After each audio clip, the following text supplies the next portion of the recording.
Hello, my name is Matthias Cavodia. I'd like to welcome guys to my channel. Today we're going to talk about the Astonishing X-Men miniseries. It was 3 issues long. It has one of the most powerful X-Men lineups ever.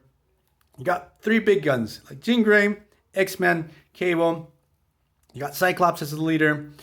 Archangel is sort of hanging around trying not to get killed. Wolverine.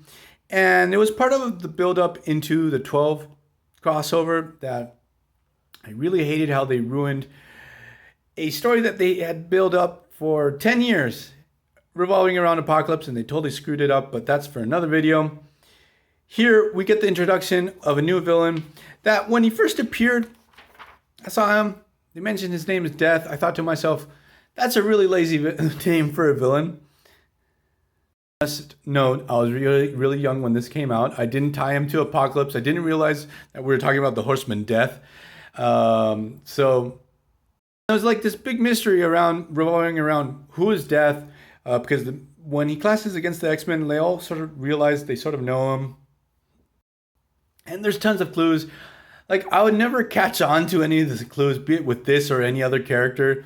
Like, when you get the big reveals, like, oh my, every time it happens with him, it's like, oh my God, I didn't know who he was. Like, that totally caught me by surprise.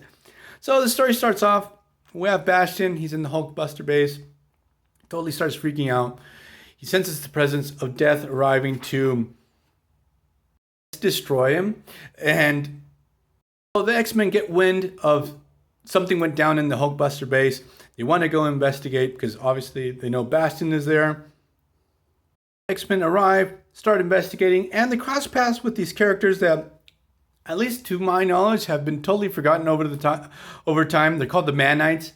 They're these weird sentient machines that hyper evolved. One of the Man-Knights, I think her name was Nina, was in captivity with Xavier. They're insanely powerful. They have psionic powers. Nina, this is the character I was mentioning previously. Double check her name. Her name is effectively Nina. So Death is after the Man-Knights, wants to take them down.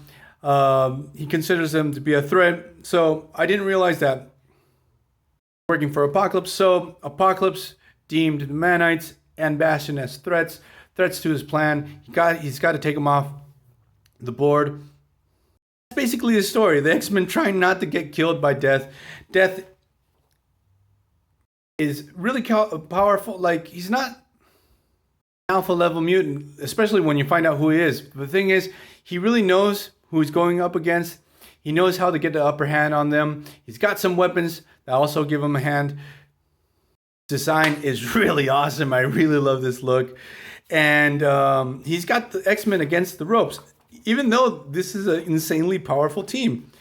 So are escaping. One of the Man-Knights is sort of like going through a weird evolution, growing into something new, and like they have stages of development. And when they go through each one of these stages, they go through a terrible amount of distress, and they're sort of dangerous to everything around them, while the rest of the X-Men are trying to keep Death at bay. In the final issue, I remember when I bought this, okay? So I was scrolling through the pages, I was looking through this, and then Death fighting against the X-Men, they're barely stopping him from killing off the Man-Knights. Death actually kills Wolverine. He stabs him with his sword, and he stabs him, and Wolverine just falls dead.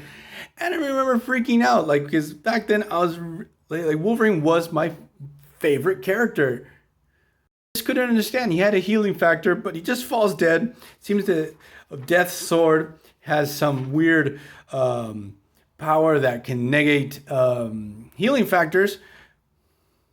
Spoilers for an over 20-year-old comic book.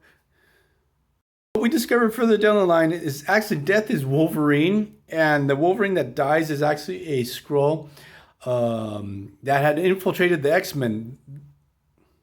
We discover that he's a Skrull in the pages of the X-Men series of the time, but super cool to see Wolverine as one of Apocalypse's horsemen. It was one of the few things that I really liked about this crossover. The Wolverine tie-ins were really good.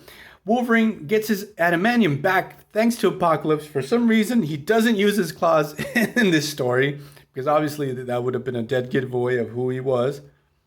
Back up until this moment, and maybe one or two stories with Apocalypse after. Like if you were changed by Apocalypse or touched by him to become a horseman, that had some major side effects and major impacts for the character. Like the character status quo would change forever, be it Archangel, Caliban, Wolverine in this case.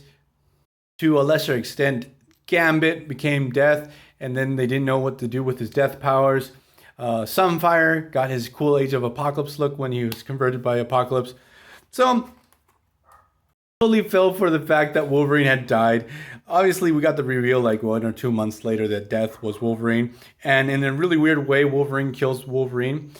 And another thing that sort of sucked about this is that Wolverine in the series, Wolverine series, the Skrull one, is the one responsible for taking down Hulk. I thought Wolverine had undeniably had defeated Hulk, but it seems that it was actually a Skrull. So I'm going to leave this video here. What did you think about the 12 crossover? What did you think about Wolverine as Death? Put it in the comments below, or don't. I do have a blast. Like when people leave stuff in the comments, I really love opening up those conversations and sharing this stuff with you guys. So see you guys next time. Bye.